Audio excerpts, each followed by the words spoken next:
안녕하십니까. 식전사회를 맡게 된 윤창현 의원실 비서관 이성현입니다. 먼저 국민의례 순서가 있겠습니다. 모두 자리에서 일어나 정면에 있는 국기를 향해 서주시기 바랍니다. 네, 국기에 대하여 경례.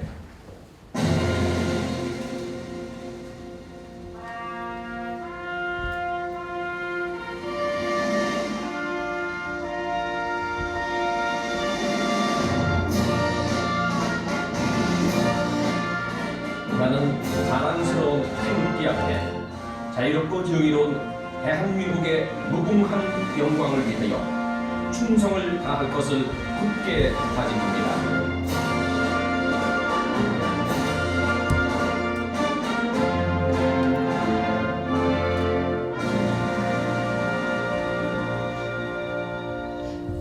바로 모두 자리에 착석해 주시길 바랍니다. 네, 다음 순서로는 오늘 참석하신 주요 내빈에 대한 소개가 있겠습니다. 한 분 한 분 소개해 드릴 때마다 큰 박수로 환영해 주시길 부탁드리겠습니다.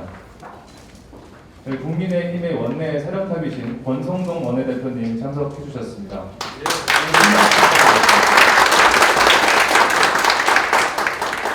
네, 다음으로는요, 박형수 의원님 참석해 주셨습니다.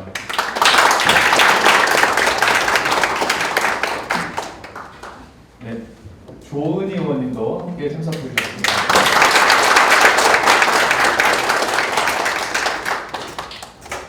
네, 최연숙 의원님도 참석해 주셨습니다. 큰 박수 부탁드리겠습니다. 네, 최승재 의원님도 참석해 주셨습니다. 큰 박수 부탁드리겠습니다. 네, 오늘 토론회를 공동으로 주최해 주신 국민의힘 윤창현 의원님 소개해 드리겠습니다. 네, 오늘 토론회를 함께 마련해 주신 국민의힘 한무경 의원님도 소개해 드리겠습니다.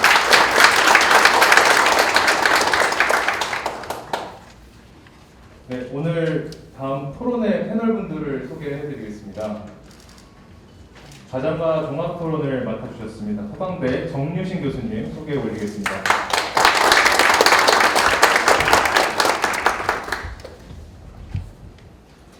네, 다음으로 발제를 맡아주신 자본시장연구원 기업혁신금융연구센터의 박용리 센터장님이십니다. 네, 한국벤처투자 장상익 본부장님 거름해 주셨습니다. 네, 한국성장금융 황인정 본부장님 참석해 주셨습니다. 네, 어센도벤처스 이정석 대표님 참석해 주셨습니다. 네, 마지막으로 국회 입법조사처 박재영 입법조사관님 참석해 주셨습니다. 네, 이후 도착하시는 내비분들은 토론회를 진행하면서 소개해 드릴 수 있도록 하겠습니다. 네, 다음은 축사를 청해 듣는 시간인데요. 어제 이제 지방선거를 역대 최고로 승리를 이끄시고 공식 일정으로 오늘 이 토론회를 함께 참석해 주셨습니다. 네, 국민의힘 원내 사령탑이신 권성동 원내대표님의 축사를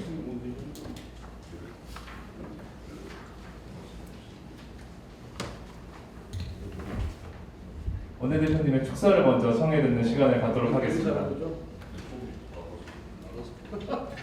네, 여러분 큰 박수로 청해 주십시오.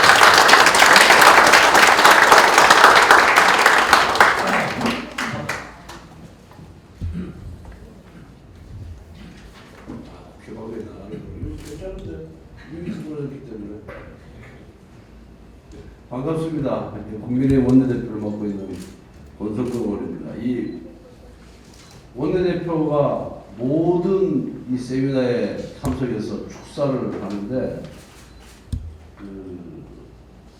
제 전공이 따로 있잖아요, 그죠? 그런데 이 모르는 분야에 가서 아는 척하기가 정말 힘듭니다.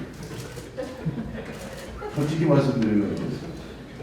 근데 이만큼 아는 걸 갖고 마치 엄청나게 아는 것처럼 그 분야에 무슨 정통한 것처럼 매번 가서 거짓말하고 쏘리려고 하니까 솔직히 말씀드려서 말하면서도 과연 내 말을 믿어줄 것인가? 응? 이런 생각이 이제 듭니다. 이 부분도 이 모험 자본 역할과 활성화 과제라는 주제 하에 우리 윤창현, 한무경 두 분 의원님께서 출시하시는 축하를 드리고 사실 잘 몰라요. 솔직히 말씀드려서 잘 모르고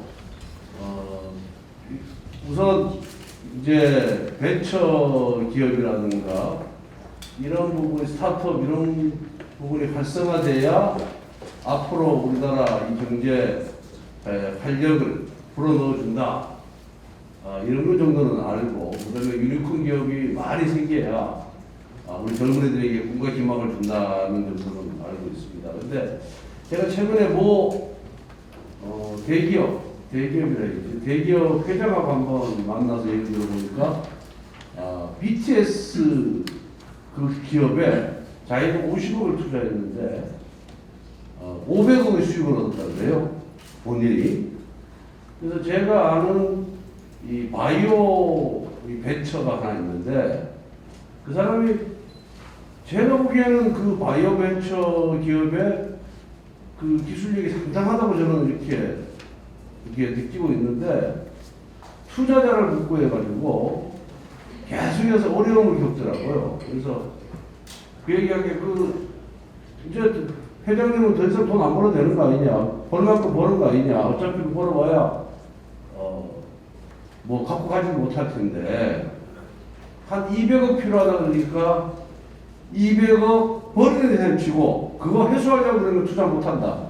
바이오기 때문에 그냥 버리는 셈 치고 한번 투자를 해보시는 게 어떻게 했냐 하니까 한번 보내봐라 그래가지고 보냈어요. 그런데 또 그게 대기업이다 보니까 투자 이 심사하는 내부 위원회가 있더라고요. 거기서 1차에서 탈락이 됐대요. 그래서 이제 뭐 아마 다른 분들이 봤을 때는 시장성이라든가 뭐 상품성이라든가 성공 가능성 이런 거 다 따져보겠죠. 그래서 이제 그 친구가 저한테 1차에 터졌는데 2차를 앞두고 회장님한테 얘기를 해달라 그러는데 가만히 생각하니까 200억이라는 돈이 뭐 그 사람 입장에서 보면 작은 돈이에요 사실은. 몇 조 원을 돈을 현찰을 갖고 있는 기업이기 때문에. 그래서 그런데 또 어쨌든 회사를 경영하는 회장 입장에서는 가능성이 없는데 200억 투자하면 또 배임이 되잖아요. 그래서 더 이상 제가 얘기를 못 하겠더라고요, 양심상. 그래서 얘기를 안 하고 있는 그런 상황인데, 이 모험 자본이 아마 이 벤처 기업이라는 스타트업 기업에 대해서 투자하는 모험 자본이 아마 그 조금 전에 말씀드린 그 예와 같지 않느냐 그런 생각이 듭니다. 투자를 하면은 회수를 해야 되잖아요, 기본적으로. 그죠? 아무리 모험 자본을 하더라도. 그런데 그 기준을 어떻게 정할 것인지, 투자를 했을 때 과연 성공 가능성이 있는지 없는지를 따져보는데 그걸 어떻게 기준을 정하는 것인지 그게 참 쉽지가 않을 것 같다는 그런 생각이 들어요. 그렇기 때문에 이 자본 투자라는 것이 굉장히 어렵지 않나 이런 생각이 듭니다. 그런데 우리 윤석열 대통령께서 제가 경선부터 보선까지 쭉 모셔보니까 여기에 대해서 굉장히 그 활성화에 대해서 강조 말씀을 여러 번 하시더라고요. 그래서 이 부분에 대해서 어떻게 좀 제도적으로 투자하는 사람도 나중에 배입죄에 걸리지 않고 그 다음에 또 성공 가능성도 높이고 회수할 가능성도 높이는 그런 제도를 좀 만들어 보는 것이 어떻겠느냐 그런 생각이 들었어요. 그래서 그 회장이 그러더라고. 대기업 회장이 500억 벌었는데 또 50억씩 막 이렇게 벤처기업 스타트업에다 자기가 또 투자를 할 거예요. 그래서 그중에서 한두 개만 성공하면 또 본전 회수를 한다는 거더라고요. 그러니까 그런 마음으로 투자를 해야지 이 모험자본 투자와 회수가 좀 원활하게 이루어지지 않느냐 이런 생각이 들고, 우리나라 또 미국 같은 경우는 얘기 들어보니까 그렇게 투자했다가 그걸 쉽게 회사를 팔고 나가서 이렇게 회수할 수 있는 길이 있는데 우리나라는 그런 시장이 아주 부족하다더래요. 그것도 민간 중소기업도 마찬가지고. 그래서 그런 부분에 대해서 오늘 전문가들 오셨으니까 좋은 말씀 주시고, 그럼 우리 윤창현 또 한국인 두 분 의원님께서 제도 아는데 앞장서실 것이고 원내대표는 잘 뒷받침하도록 하겠습니다. 여하튼 오늘 이렇게 만나 뵙게 돼서 굉장히 반갑고요. 또 이번 지방선거에서 더 자라나는 채찍질로 이렇게 큰 성원과 지지를 보내주셔서 정말로 감사드리겠습니다. 겸손하게 하도록 하겠습니다. 감사합니다.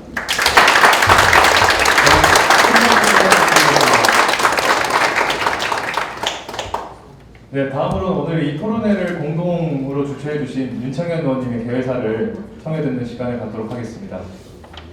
네, 앞으로 모시겠습니다. 큰 박수 부탁드리겠습니다.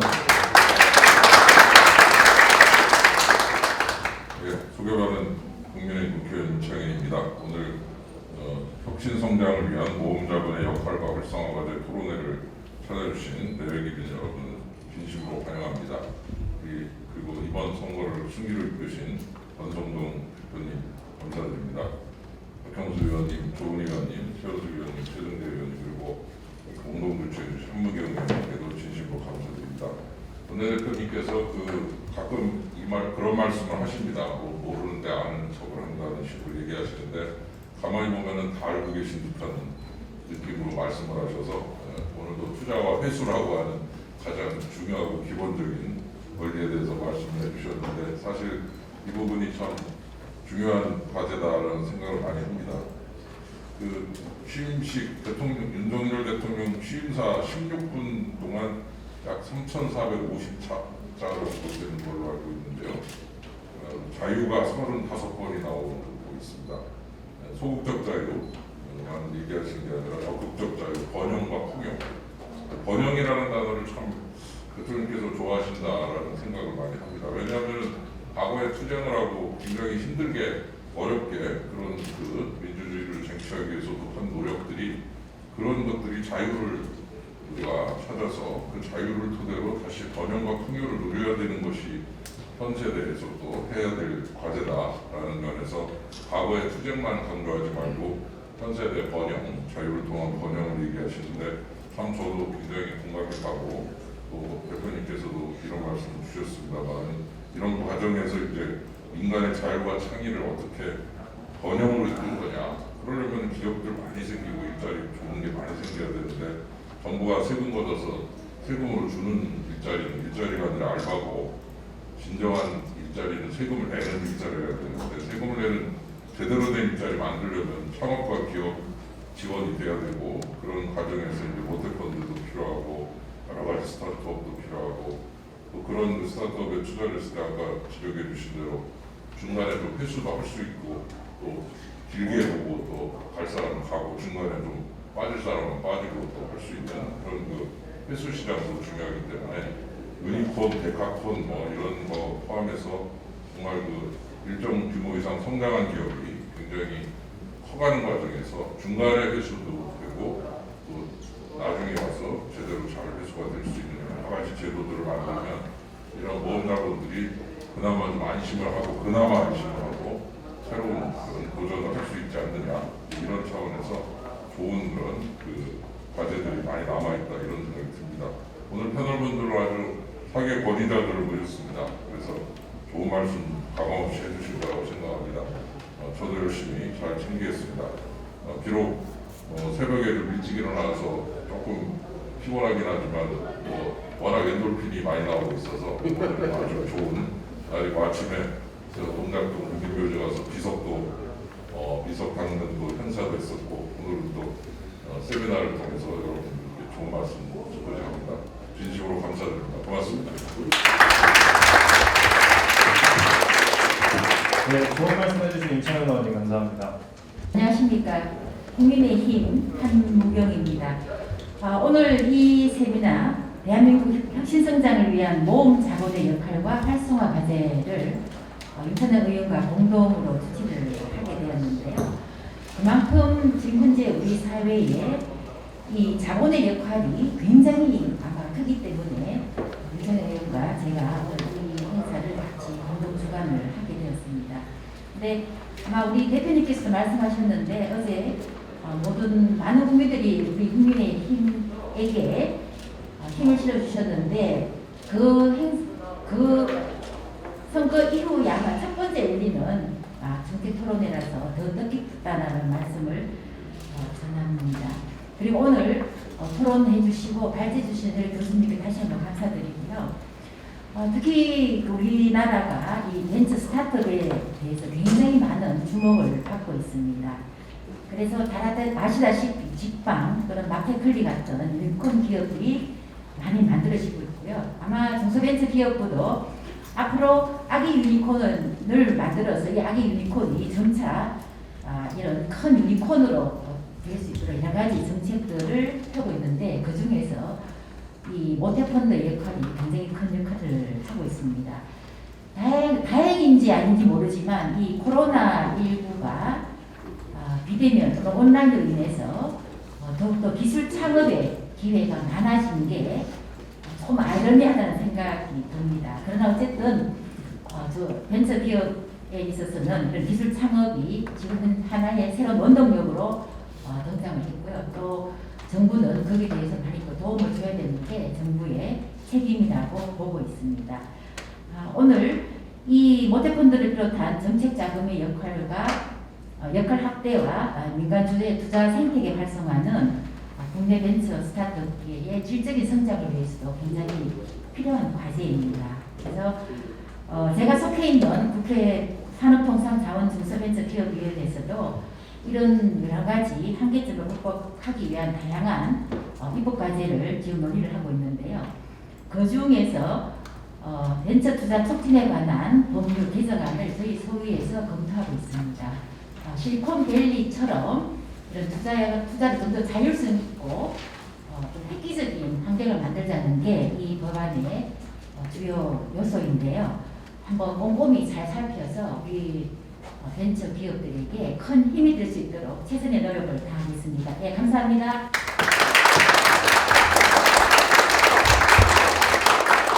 네, 좋은 말씀 해주신 한동영 의원님 감사드립니다.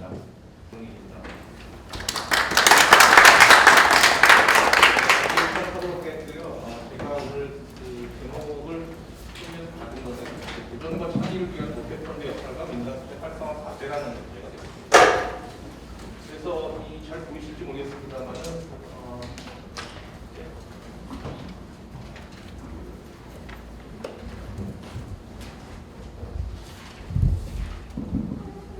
첫 번째 파트로 국내 모험 자본의 현황을 살펴보고요.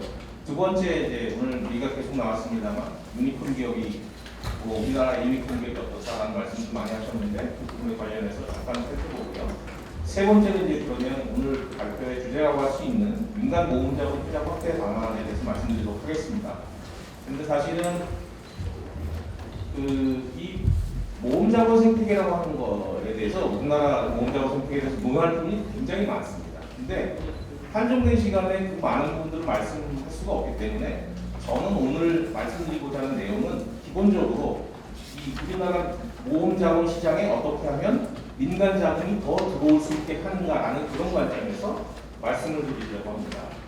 그래서 보시면 그래서 이제 회수에 관한 얘기도 굉장히 중요한 얘기들이 많이 있습니다만 오늘은 그 부분을 사실 과거에 이제 다른 곳에서도 많이 얘기를 하고 또 공감하는 그런 부분들도 있기 때문에 그 부분은 간략하게만 짚고 넘어가도록 하겠습니다. 이 모험 자본이 뭐냐, 이 벤처냐라고 얘기하실 수도 있습니다. 비교적 같은 개념이라고 보시면 되겠습니다. 어쨌든 영어로는 리스크 캐피탈 같은 얘기를 하는데, 근데 이제 아주 쉽게 말씀을 드리면 이 모험 자본의 주로 공급자 입장에서 생각을 해보면 이게 창업 초기 기업에 대한 자금 공급을 주로 하는 엑셀러레이터, 엔젤 투자, 그다음에 크라우드 펀딩, 그다음에 창업 초기에서 이제 후기하기까지 투자하는 벤처 캐피탈, 그다음에 그 성장 성숙 단계에서 대규모로 투자를 하는 프라이빗 에쿼티, PE, 요 5개 정도를 묶어가지고 모험 자본이라고 보시면 되고요. 주로는 사실상 정책적으로 의미 있는 분야는 VC형이 되겠습니다. 그래서 우리나라의 지금 모험 자본 시장 규모가 얼마나 되냐라고 봤더니 작년 말 기준으로 해서 PE가 115.5조고요. VC가 55.2조입니다. 그래서 전체 71조 원이고요. VC와 P가 거의 대부분을 차지하고 있고 그 중에서도 P가 3분의 2, VC가 3분의 1을 차지하고 있습니다. 근데 이게 사실은 해외랑 비교해 보면 이 모험 자본 시장 전체에서 VC가 차지하는 비중이 작은 거는 아니에요. 좀 이따 다시 말씀을 드리도록 하겠습니다. 과거 이제 지금 박근혜 정부 시작해가지고 이제 벤처 육성책, 그래서 자금 생태계 활성화 정책이 많이 나왔습니다. 그래서 한 10년 가까이 노력을 한 결과 우리나라가 지금 이 모험자본 시장, 벤처 투자를 포함한 모험자본 시장이 상당히 많이 커진 상황입니다. 이게 어떻게 보면 과거 정책적인 그런 노력들이 결실을 맺었다고 볼 수 있는데요.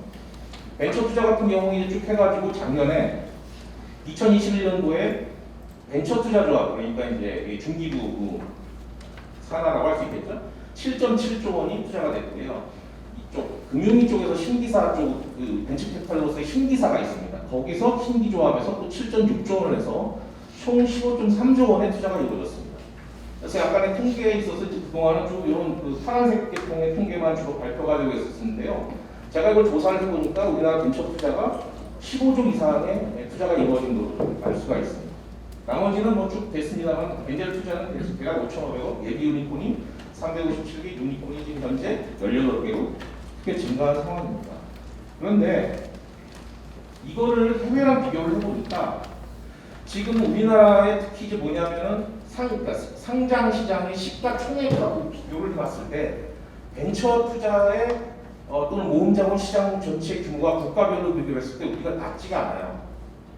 그 말은 무슨 말이냐면 개인 투자자들이 활동하는 주식 시장과 비교해서 장외의 이 시장의 규모가 꽤 크다는 말씀입니다. 이게 미국보다도 조금 더 커요.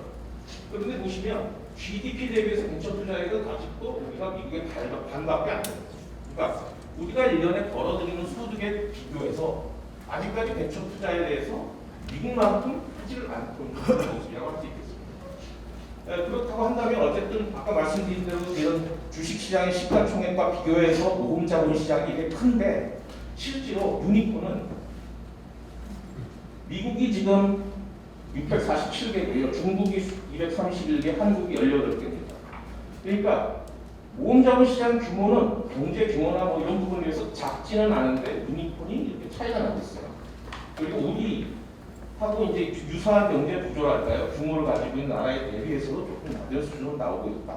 이 말은 무슨 얘기냐면 자금은 많이 집행을 하고 투자를 했는데 뭔가 결실적인 차원에서 기업들을 스케일업 시키고 유니콘을 만들어 나가는 그 과정이 없다는 그 중간 과정이 이걸 지원할 수 있는 시장 메커니즘과 투자자와 자금이 없다 이렇게 볼 수 있는 거죠. 그래서 그런 부분을 다시 말씀을 드리고요. 아까 말씀드렸던 VC가 아닌 세 가지 유형 엑셀러레이터, 엔젤 투자, 크라우드 펀딩의 상황만 잠깐 보도록 하겠습니다. 엑셀러레이터를 지속적으로 늘어나고 있고요. 엔젤 투자 규모도 사실은 이 코로나 때문에 이제 정체가 된 부분이 있습니다만 어쨌든 5천억 시간 이상으로 성장을 했고요. 그 다음에 이제 크라우드 펀딩이 최근에 코로나 때문에 조금 많이 죽어 있는 상황입니다. 해외하고 조금 다르긴 한데요. 어쨌든 큰 시장은 아니기 때문에 다음을 이 말씀을 드리면 우리 시장, 우리 벤처캐피탈 시장의 출자자 구성을 살펴보겠습니다. 이게 이제 한국벤처캐피탈 협회에서 나온 자료를 기준으로 전체 자금 모집 중에서 정책금융이 차지하는 비율을 이 파란색으로 나타낸 겁니다. 그러니까 2017년도에는 모태펀드, 산업은행, 성장금융과 같은 이런 공적 벤처캐피탈이라고 할 수 있는 이런 쪽에서 출자한 부분이 40% 정도였는데 이게 30%로 낮아져 있는 상황이다.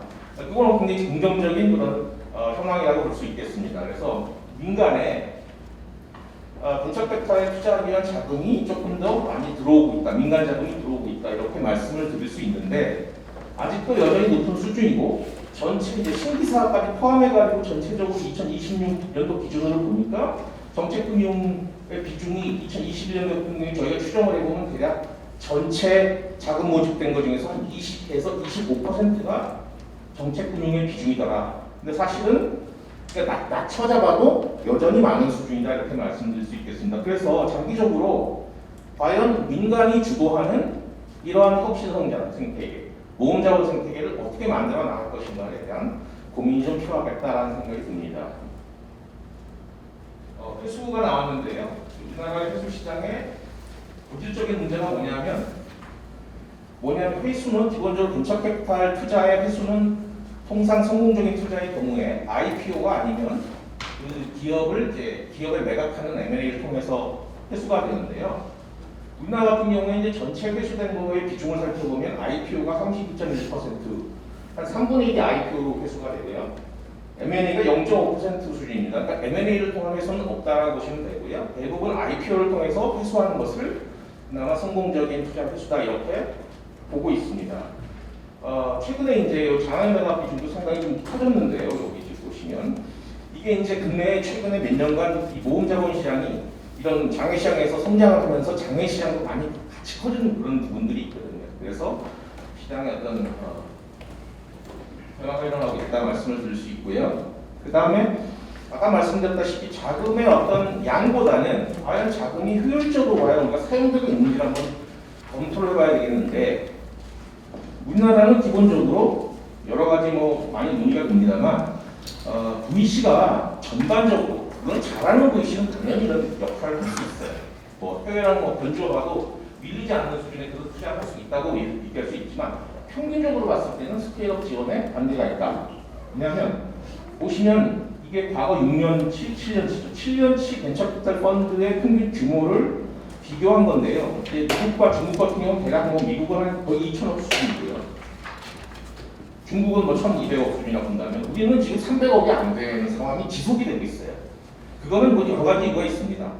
최근에 와서 이런 전체 모금 시장에서 프로젝트 펀드들이 꽤 많이 생겼어요. 그러다 보니까 이제 한 투자를 위해서 펀드를 결성하는 거니까 이게 규모가 작아질 수밖에 없고 어찌 보면은 뭐 일반적인 그런 벤처 캐피탈 운용 그런 그 방식은 아니라고 할 수 있는데요. 어쨌든 그런 부분이 나타나고 있습니다. 또 한 가지는 기업에 처음 투자하고 나서 그 다음에 성장 가능성에 따라서 계속 기업이 성장하면서 같이 자금을 지원해야 되는데 그런 기능이 좀 약하다. 그래서 미국과 비교했을 때 우리나라의 후속 투자 비중은 여전히 좋아지고는 있지만 여전히 낮은 상황에 말씀드릴 수 있습니다. 그리고 이제 스케일업을 위해서 이 모금 자본 시장은 어떠한 구성 요소를 가지고 있어야 되느냐라고 하는 것을 이제 되게 세계적으로 유명한 그런 학자들이 뭐 이렇게 발표를 한 적이 있습니다. 보시면 6가지 요소가 필요한데요. 하나는 스케일업 정책이 있어야 됩니다. 근데 우리는 이미 스케일업 정책적으로 너무나 많이 이렇게 유념을 하고 있어요. 그래서 이 부분은 문제가 없어가지고요. 두 번째는 스케일업을 하기 위해서는 VC의 크기가 좀 커져야 되겠다. 역량도 강화돼야 되겠다. 이런 부분이 있습니다. 세 번째는 이건 조금 이해를 하실지 모르겠습니다만 스케일업 기업의 경우에는 에쿼티 자금, 그러니까 투자 자금, 지분 투자 자금이 뿐만이 아니고 여기에 대출을 해줄 수 있는 부채성 자금 조달이 수단이 필요하다. 그런데 사실은 담보도 없고 조그만 기업에 누가 대출을 해주려고 하겠습니까? 그러니까 이런 부분도 역시 근데 이러한 스타트업들이 자금을 조달하는 주요한 수단이 될 수 있다라는 얘기가 되겠고요.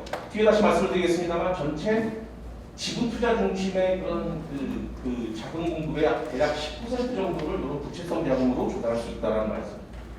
그다음에 이제 기업의 벤처 선택에 참여 확대가 필요합니다. 이게 그래서 우리나라의 이제 일반 시주 회사가 CBC를 만들 수 있도록 지금 약간 규제가 완화된 상태고요. 그다음에 IPO 시장, 비상장 장애 동시행과 펀드 시장이 활성화가 필요하다는 말 얘기하고 있습니다. 그래서 우리는 이런 부분들은 뭐 자연스럽게 좀 발전하고 있고 이 부분 규제화가 많이 돼 있고 대략적으로 봤을 때 VC의 대형화나 스케일업 기업에 대한 부채성 자금 조달 정도가 스케일업을 위한 생태계 기반이었던 차원에서 추가적으로 필요하다 이렇게 결론을 낼 수 있겠습니다. 그래서 부채성 자금이 뭐가 있느냐 그걸 이제 벤처 대출이라고 얘기합니다. 벤처 대출이라고 얘기하고 있고요. 요거는 말하자면 기업이 속히 성장하면 그러니까 자금이 필요한 자금도 속히 늘어나는 경향이 있습니다. 근데 그걸 전부 유상증자를 해서 지분 투자를 하게 되면 자기 지분이 희석이 계속돼요. 창업해서 기업을 키우는 보람이 없을 수도 있어요. 그래서 그런 부분들을 조금 완화시키고자 이런 그 부채성 자금들을 조달할 수 있도록 이렇게 하는 겁니다. 그래서 해외 같은 경우는 미국이나 뭐 유럽 같은 경우는 이제 벤처 투자 금액의 15%에서 5% 수준까지 이런 자금이 공급되는 시장이 형성이 되어 있습니다. 그래서 VC와 우리가 알고 있는 그 VC와 벤처 대출 공급자들하고는 사실은 공생관계이다 이렇게 할 수 있고요. 우리나라도 이제 그 상호펀드 제도 개편이니 뭐니 해가지고 향후에 이런 PDF들이 많이 나올 걸로 예상을 합니다. 아마 그 중에 하나로서 이제 공부될 걸로 예상이 되고요. 또 한 가지 이 부분들은 사실 잘 논의가 잘 안 되는 내용인데요. 이 방금 말씀드렸던 그 벤처 대출이 조금 더 활성화되기 위해서는 이 독립 워런트라는 게 발행이 되어야 됩니다. 독립 워런트라는 건 뭐냐면 이런 겁니다. 자, 벤처기업에다가 뭔가 대출을 해줘요. 그런데 금리를 높게 받을 수가 없어요. 왜냐면 돈이 없으니까. 그러면 시장에서 그 자금이 공급될 수가 없습니다. 그 신용 위험을 감당할 수 없기 때문인데, 그럼 어떻게 해야 되느냐? 어쨌든 금리를 많이 받아야 되고요. 그 금리를 받는 방식이 이자율은 굉장히 낮게 받고 워런트를 발행을 시켜서 그 워런트, 다시 말해 신주 인수권을 받는 겁니다. 그래서 그 회사가 잘 되면 나중에 받은 그 신주 인수권을 주식으로 전환해서 하는 거죠. 그러니까 약간 그런 그 이자율이라든가 여러 가지 그런 보수들을 이연을 시키는 그런 방식으로 이제 신주 인수권, 독립 워런트라는 거를 이제 발행을 시키는데, 우리나라는 상법상으로 이렇게 단독으로 이 신주 인수권을 발행할 수가 없게 돼 있습니다. 유사한 것들은 많이 있어요.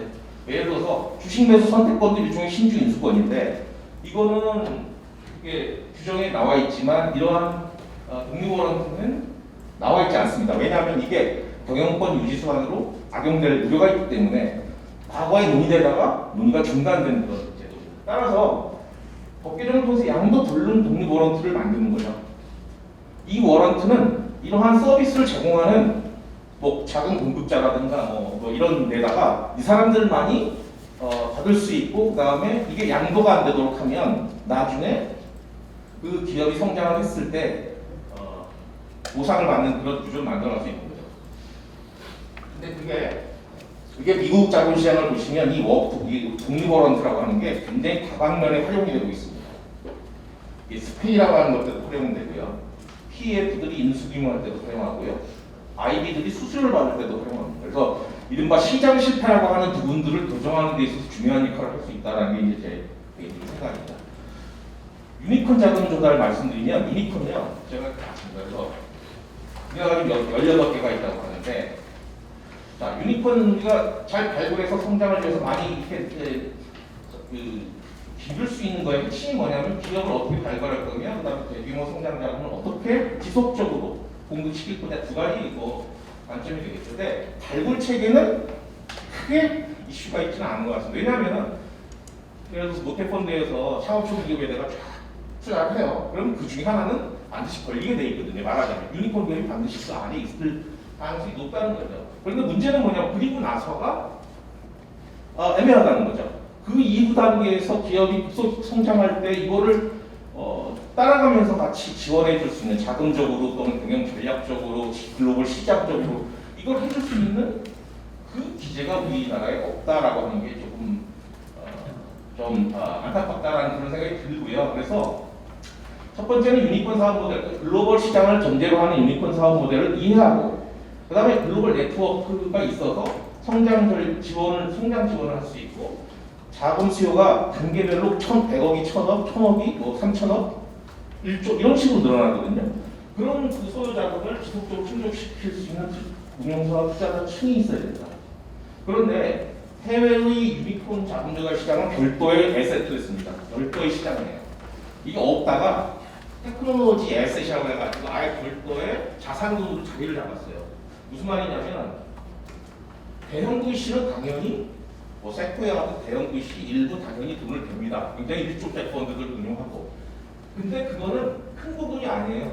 오히려 예를 들어서 PEF나 이런 데서 들어오고 자산운용사, CVC, 뮤추얼 펀드, 뭐 피델리티 이런 데도 다 들어와서 투자하는 시장이 바로 유니콘 기업의 자금 조달 시장이다, 이렇게 볼 수 있어요. 그래서 무슨 얘기냐? 이게 사실 정책적으로 창업 초기 쪽을 뭐 이렇게 활성화하고 자금하고 이거하고는 별개로 전체 자본시장의 성숙과 다양한 투자자층, 자금력이 다 동원이 되어야 유니콘이 사실은 우리가 보고 있는 해외에서 보는 유니콘 시장이 형성이 된다, 이렇게 볼 수 있겠습니다. 그래서 이것은 조금 장기 과제로 방향성 어떤 지향하면서 장기 과제로 가져가야 되는 그런 상황이라고 할 수 있고요.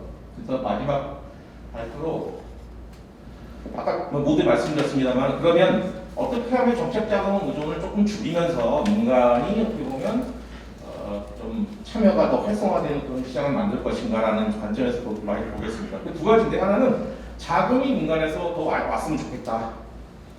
또 하나는 뭐냐면 그걸 운용을 민간 운용사들이 좀 해줬으면 좋겠다는 관점입니다. 그런데 이제 두 가지가 있어요. 자금의 원천은 하나는 뭐냐면 기관 자금이에요. 우리나라의 기관 투자자라고 하는 자금이 있을 겁니다. 뭐 연기금일 수도 있고요. 뭐 또 한 가지는 개인 자금입니다. 그래서 보통 자금의 원천을 두 가지로 나누는데요. 그 각각에 대해서 이제 말씀을 드리도록 하겠습니다. 먼저 이거는 현 정부 6대 국정 목표를 적어놓은 그 중에 하나가 이제 민간이 들고 정부가 하면 역동적 경제다라고 있습니다. 그래서 그걸 하기 위해서 여러 가지 세부 과제를 5개를 설정했고요. 그런 것들을 잘 보시면 세부 과제를 이렇게 보시면 이게 사실 모금자본시장하고 관련이 있는 내용이 꽤 많이 있습니다. 뭐 예를 들어 성장 단계별 맞춤형 지원이라든가 또 정책금융 재편과 민간금융 중복 최소화, 모태펀드 확대, 글로벌 유니폼 프로젝트와 같은 그런 내용들이 있겠습니다. 자, 그런데 이제 모금자본시장 이걸 왜 이걸 보여드리냐면 모금자본시장이 하나의 복잡계입니다. 그러니까 굉장히 복잡한 시장이에요.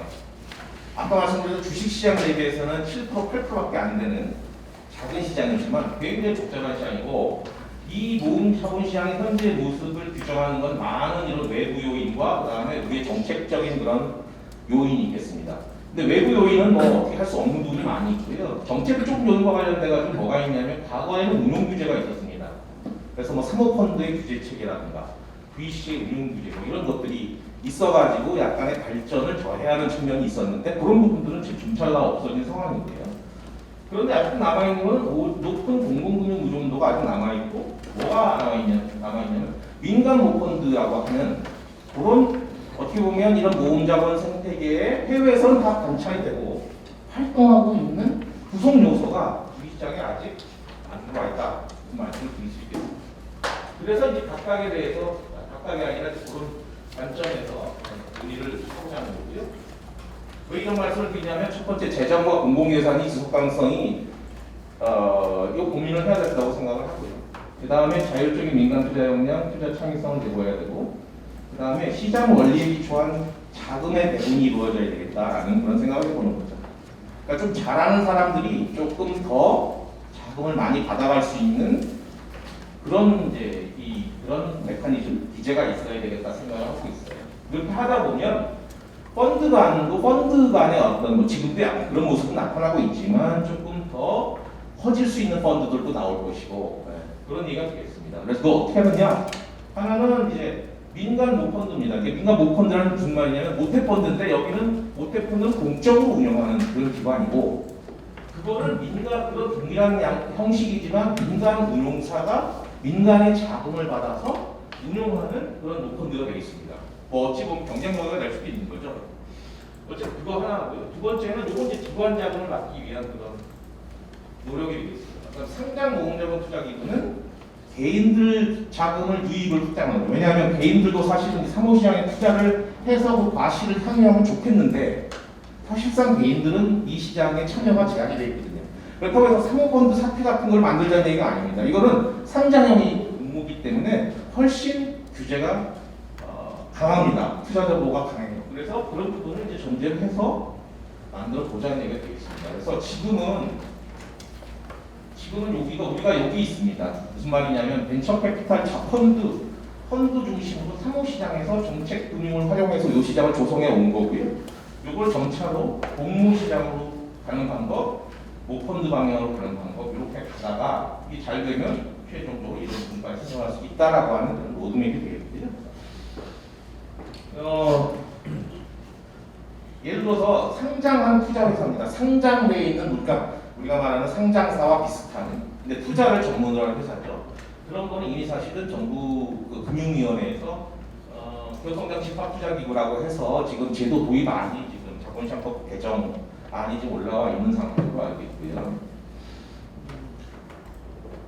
그러면 이제 먼저 기관 자금을 받기 위한 그 사모 민간 모펀드 가능성에 대해서 조금 말씀드리도록 하겠습니다. 이제 이 민간 모펀드를 왜 말씀을 드리냐면 아직까지 여기에 출자하지 못하는 자잘한 자금을 가진 데가 많이 있다는 거죠. 그런 자금을 싹 모아서 대신 운용을 해주자라는 그런 개념이 되겠습니다.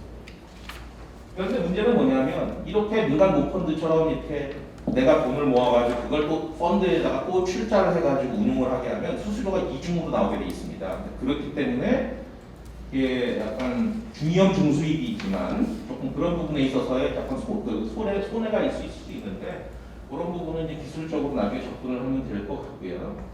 해외 시장 같은 경우에는 이런 것들이 대략적으로 벤처캐피탈 시장이든 뭐 PEF 시장이든 조성된 지 대략 20년 지나니까 이런 게 나타나더라고요. 우리는 근데 거기는 이제 정책펀드, 모태펀드와 같은 구조가 아니기 때문에 민간에서 자생적으로 나타난 거고요. 우리나라 이 PEF 시장 같은 경우는 그렇죠, 20년 만에 나타났는데 우리도 이제 서서히 이러한 시장이 여건이 성숙이 되는 게 아니냐라는 그런 생각을 하고 있습니다. 이게 기본적으로 이제 그 언더라인이라고 기초자산 시장이 시작하면은 인간하기 어려운데 그렇죠. 또 한 가지 중요한 그 기능이 뭐냐면 이 모펀드가 뭘 할 수 있냐면 출자지금 세컨더리 비즈니스를 할 수 있어요. 그 좀 전문적입니다만 벤처캐피탈에 투자했던 그 돈을 회수할 수 있는 길을 열어줄 수 있어요. 그래서 회수 시장 활성화에 도움이 된다는 차원에서도 필요한 부분이 되겠고요. 이거를 어떻게 하느냐 여러 가지 방법이 있겠습니다만 뭐 민간 예를 들어 운용사가 나타나지 않을 경우에는 공적인 그런 예를 들어서 출자를 자본금을 여러 군데서 이제 걷어서 공적인 기구로 만드는 것도 생각해 볼 수 있을 것 같고요. 다만 이제 그럼 누가 이런 걸 할 거냐? 실제 우리나라에 이거 할 수 있는 사람 굉장히 많이 있습니다. 왜냐하면 지금도 국민연금이라든가 각종 연기금이나 공제회 이런 데서 다 이런 사업을 하던 사람들이 많이 있고 여기 계신 분들도 이제 그런 분들이 될 겁니다. 그래서 할 수 있는 그런 역량은 돼 있는데 다만 촉매가 없다. 그 말씀드리겠습니다. 그래서 뭘 하느냐면 이런 겁니다. 첫 번째는 뭐냐면 민간과 중복되는 분야의 정책금융을 축소를 이거는 사실 제 얘기가 아니라 국정과제에 나와 있는 부분이라 축소하거나 현상 유지를 하되 그래서 거기서 재원을 확보하고 이 재원을 민간이 운영하는 민간 운용사가 운영하는 모펀드에다가 출자를 하는 거죠. 출자를 하고 민간 출자를 다시 받는 거죠. 그러면 이 펀드 예를 들어 정책금융으로 해서 1,000억을 한다 그러면 여기서 한 3,000억을 모으는 거죠. 그럼 4,000억이 모여지는 거고 제대로 된 그런 민간 활성화가 되려면 사실은 이 정책금융을 다른 데서 가져오는 거죠. 중복이 되는 부분을 줄이고 이걸 여기다 갖다 놓으면은 전체 정부 정책 자금의 규모는 동일하지만 민간이 여기 들어올 수 있는 여지가 있는 거죠. 그래서 전체 파이도 키우고 민간의 어떤 비중을 높이는 그런 구조를 가져가겠다는 그런 얘기가 되겠습니다. 그리고 이제 펀드도 다양한 펀드를 예를 들어 성장 단계에 맞춰서 이제 구성할 수 있는 좀 자율성이 보장이 되는 그런 게 되지 않겠나 생각을 하고요. 요거가 여러 가지 의미가 있습니다만 이게 만약에 국내 운용사가 적절하지 않다 그러면 해외 운용사에다 위탁하는 것도 생각할 수가 있겠습니다. 이게 제가 보니까 이 시장이 운용을 누가 하느냐에 따라서 굉장히 성과가 달라질 수 있는 여지가 분명히 있고요. 글로벌 네트워크를 갖고 있는 그런 운용사하고 어떻게 접점을 만들어 나가느냐가 되게 중요한 그런 이슈거든요. 뒤에 다시 말씀드리겠습니다. 이게 우리나라만 하는 게 아니라 우리나라만 하니까 이건 제 아이디어가 아니고 사실상 이거 캐나다에서 이미 대략 10여 년 전부터 하고 있는 겁니다. 그래서 이미 하고 있고 그렇게 해서 민간에서 이제 추가적으로 그런 출자자들이 많이 이렇게 모집이 되어 있는 그런 상황입니다. 그다음에 마지막으로 시간이 많이 지나서 상장형 모금자본 투자기구에 대해서 간단히 말씀을 드리면요. 요거는 상장형이기 때문에 개인들이 투자하고 나서 나 이제 돈 뺄래 그러면 그냥 시장에서 주식 팔듯이 팔면 되는 겁니다. 그리고 운용하는 사람들은 그냥 벤처캐피탈 같은 사람들이에요. 벤처캐피탈 운용사들이. 그러니까 뭐냐면 개인 돈들을 받아서 이거를 운용을 하고 물론 여러 가지 규정이 있습니다만 이걸 다시 개인들한테 과실로 돌려주는 그런 투자 기구다 이렇게 생각하시면 되는데 이게 사실은 최선은 아니에요. 왜냐하면 해외의 사례를 보면 성장형으로 운용하는 곳은 사실상 운용에 제약이 좀 있습니다. 그래서 그렇지만 그럼에도 불구하고 차선이지만 민간 자금을 유입할 수 있는 길은 되는 거죠. 그래서 예를 들어 BDC다 그러면 국내에서 도입하고 있는 기구가 예를 들어 평균 한 300억대이다 그러면 10개만 나와도 3,000억의 민간 자금을 조달할 수 있는 거거든요. 미국과 이 영국을 살펴보면 선진국을 살펴보면 미국 같은 경우에는 이러한 상장형 그런 펀드들이 많이 있어요. 다만 미국은 전통적인 그런 장외 VC 중심으로 운용이 되었기 때문에 그게 발전했기 때문에 이런 상장형은 상당히 제한적이다. 하지만 영국은 옛날부터 이런 상장 투자에서 되게 많이 운용을 했고 이렇게 맨 마지막에 보시면 이러한 클로즈드 펀드죠. 폐쇄형 투자 중에 대략 개수로 20%, 그다음에 금액으로 한 15% 정도가 모금 자금에 투자하는 상장 투자입니다. 그러니까 제법 활성화가 돼 있어요. 그래서 이거 뒤에 말씀을 드리겠지만 영국식으로 만약에 이런 거를 하나의 모델로 삼는다 그러면 이게 거의 장외 모금자본 시장에逼迫하는 그런 시가총액을 만들어낼 수가 있어요. 영국이 지금 그렇거든요. 그래서 꽤 말하자면 잠재성이 있는 그런 방식이다 볼 수 있고요. 여기 좀 제가 써놨습니다. 예, 미국의 상장 BDC 시가총액은 사모모금자본에 의하면 3~4%이지만 영국은 굉장히 크다라는 말씀을 드릴 수가 있습니다. 근데 다만 이러한 상장 모금자본 투자기구는 사모모금자본 시장에 있는 그런 투자 기구를 모사를 한 거예요. 그대로 따가지고 상장 시장에다 갖다 놓은 거라서 설계가 굉장히 세밀해야 됩니다. 여러 가지 그 예상충이 발생할 수 있기 때문에 그런 말씀을 드릴 수 있고요. 오늘 이거는 이제 새롭게 민간 자금을 어떻게 유입을 시키냐의 관점에서 봤는데 지금 정책 펀드를 운영하고 있는 성장금융이나 롯데펀드도 이 민간 모금자본의 확대를 위해서 할 일이 되게 많이 있는 것 같습니다. 그래서 보면은 일단 민간 모펀드 양기관 모두 민간 모펀드를 지금 운영하고 있고요. 이런 부분들을 조금 더 확대하는 그런 게 필요하다. 두 번째는 조금은 뭐라 정책 분야를 조금 더 강화할 필요도 있겠다 생각합니다. 그러니까 예를 들어 민간과의 중복을 최대한으로 피한다고 한다면 이제 포용 쪽 금융이나 ESG와 같은 그런 새롭게 부각하고 있는 정책 분야들이 있거든요. 이런 분야에 조금 시장을 조성해주는 역할을 해줘야 되겠다. 세 번째는 아까 말씀드렸던 해수 시장 관련된 건데요. 사실 세컨더리 시장이 조성되는 거는 두 가지 방법이 있습니다. 세컨더리 펀드라고 하는 걸 조성해서 조성하는 방법이 하나가 있고 또 한 가지는 이 모펀드들이 세컨더리 거래를 하면서 형성이 되는 거거든요. 그래서 그런 부분에 있어서 적임자가 지금 정책 모펀드를 운영하고 있는 두 기관과 새롭게 생긴다고 하는 그런 기관들이 되겠죠. 마지막으로는 유니콘 육성하려고 하면 일단 정책 기관들이 정책 펀드 모펀드 기관들이 글로벌 네트워크가 조금 넓어져야 되겠다는 생각이 듭니다. 민간에서 이런 부분을 해주면 좋은데 이건 같이 가야 되는 부분이고 따라서 해외 상호서 확대든 이런 글로벌 네트워크를 확충할 수 있는 그런 정책적인 그런 방향을 모색할 필요가 있다. 자세한 건 다 읽으면 시간이 너무 길었어요. 네, 이상 발표를 마치도록 하겠습니다.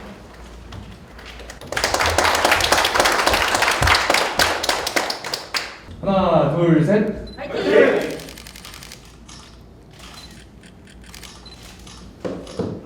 네, 감사합니다.